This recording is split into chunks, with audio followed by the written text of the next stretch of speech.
Howdy everybody! I'm sure you could have guessed based on the title of the video, I'm going to be giving my full review of the new K-pop Demon Hunters that came out a couple months ago. I love this movie. It is so colorful. I love the animation. It is just beautifully done, and I love all the music in it. The characters are great. Like, I just love so much about it. But I do have other things I do want to talk about it. But let's get into, for my friends who have not seen the movie, I would recommend watching that now because this will be a spoiler review. What the movie is about. The movie takes place in South Korea, where you have our main trio, Rumi, Mira, and Zoe, who are in a girl group called Huntrix. And they're a very successful K-pop trio. But what you don't see is that they're actually demon hunters. Their stage performances aren't just for the fans. They're pretty much fighting demons to protect the Hun Moon, which is an ancient barrier that keeps evil spirits out of the human world. As I mentioned before, we have our main trio, Rumi, who is the leader. Rumi's mother was actually part of another girl group, which did the same thing. And she has a very mysterious past, which we will talk about. Mira, who is the main dancer. Then you have Zoe, who makes all the lyrics for the group and is the main rapper. She's supposed to be from California, so I don't know if she's like half Korean and half American, or if her parents came from Korea to be here, but I love each of them. They're so cute. So the drama kicks in when there's a new rival boy band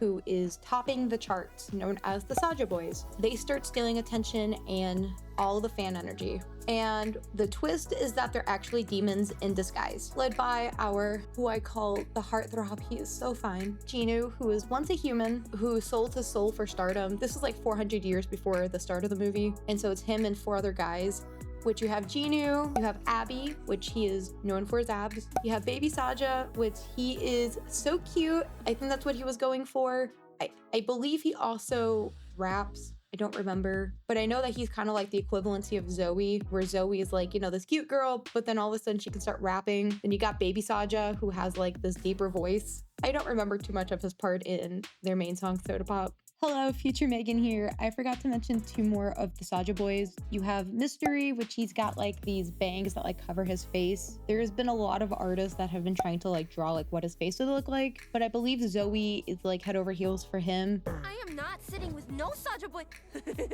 What's up? And then the last one is Romance. I didn't really care for him. His head shape was kind of weird looking to me. And their ultimate goal is to shatter the Han Moon and unleash the Demon King. I believe it's pronounced Gima.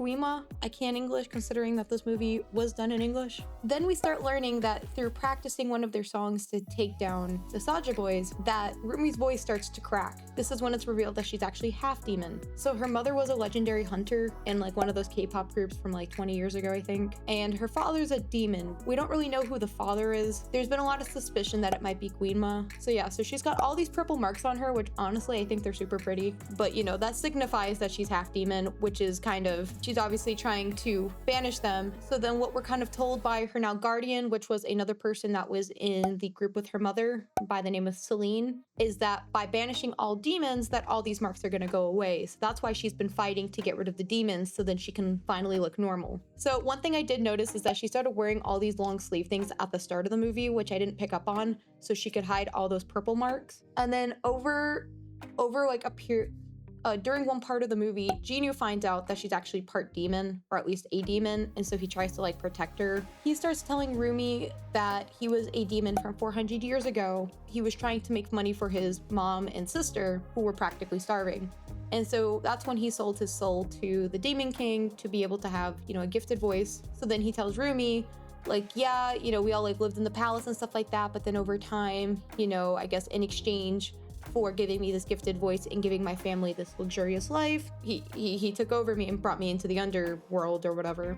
But then later it's found out that that was not the case, that his family did not live in luxury. It was just him that went into the palace and lived the life, while his mother and sister were left to starve out on the street. I was very sad hearing about that. And he was being very selfish. Honestly, I don't think he had bad intentions of that. I think he was just the Demon King, just like clouding his thoughts or whatever.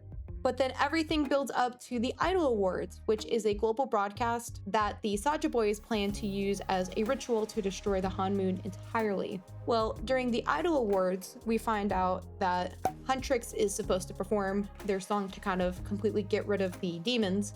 And that's when 2 demons pretend to be Mira and Zoe and they start performing with Rumi, and it was revealed to the real Mira and Zoe that Rumi is a demon. That caused some drama between that group. Then the Saja boys were supposed to perform, but through the power of friendship, their performance not only restored the Hanmoon, but also evolved it into its final form. In the final moments, Jinu helped Rumi stabilize her powers, sacrificing himself in the process, and I cried. I was like, you weren't supposed to die yet. But then the barrier secured, and that's the end of the movie.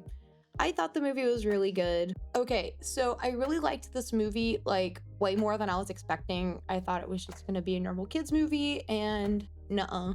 When I first saw the trailers, I really thought that this was going to be a series, and honestly, I think it should have been. There was so much world building that was packed into this movie that left me wanting more. Like, not in a bad way, just in a please give me a season 1 spinoff kind of way. So at the beginning of the movie, they just kind of talked about, you know, the backstory and why these girls were selected, but we don't know how they were selected. You know, did they have connections to, you know, the Hanmoon or something that made them stand out to be selected? Was it part of an interview process? So, like, there were a lot of questions that I had. Also, why wasn't Rumi's guardian there for her sooner, like in the movie? She knew that she was struggling with all these things, but then is leaving Rumi to like believe, or it's just kind of leaving Rumi by herself to deal with all these issues. And like, homegirl needs therapy after being told that her demon half is ugly and that it can go away through the power of friendship. Speaking of her parents, we're not entirely sure what happened to Rumi's mom. All we know is that Rumi's mom died when she was a baby or giving birth to Rumi,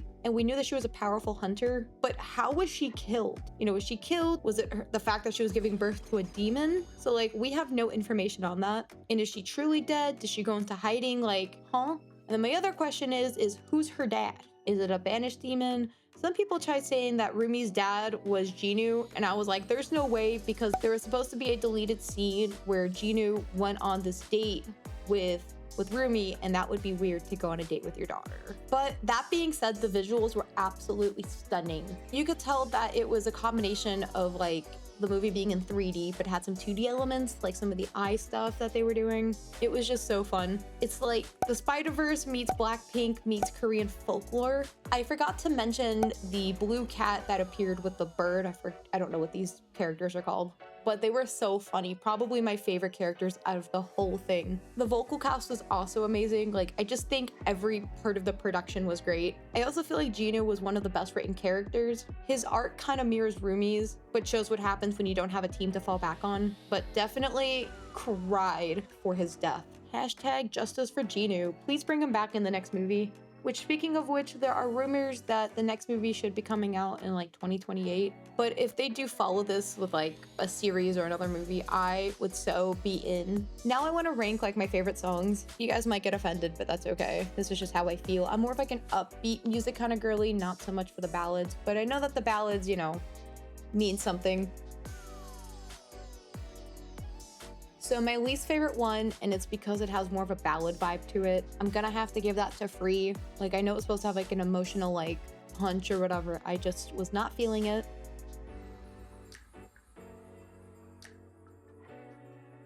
Next up, I hate to put this one here, but it's What It Sounds Like, which was at the end of the movie. The song is really good. Again, I couldn't get behind it. Very much a ballad.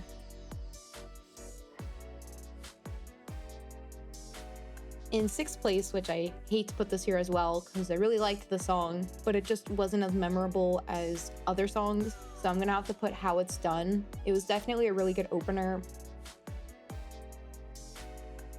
Number 4, I'm gonna have to put Your Idol. I am aware that it charted #1 on Spotify for a hot second. I liked the song, not as much as the other songs.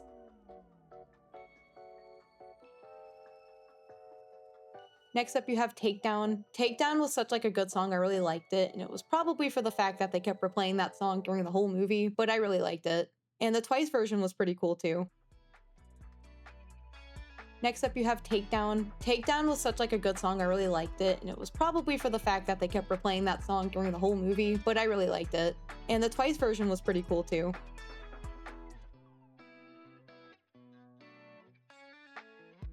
And #1 is Soda Pop. If I literally heard that on the radio right now and it was this demon boy band singing it, dude, you can have my soul. Like, I will let you destroy the Hanmoon for this.